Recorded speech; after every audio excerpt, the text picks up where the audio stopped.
সিলেটে এক রিসোর্টে মোট ১৬ জন ছাত্রছাত্রীকে আটক করে বিয়ে পড়িয়ে দেন এলাকাবাসী।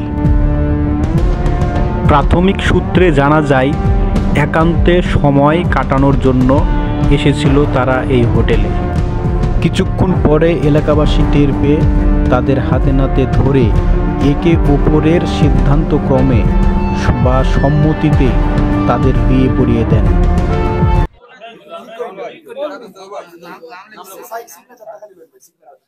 ওকে ভাই, শেষ হইলো কম মিডিয়া আর না তো দেখি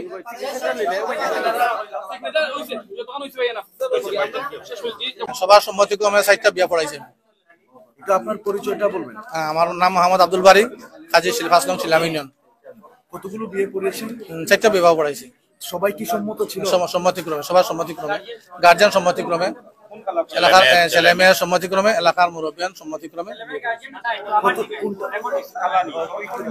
প্রথম থেকে আবার একটু বলেছেন।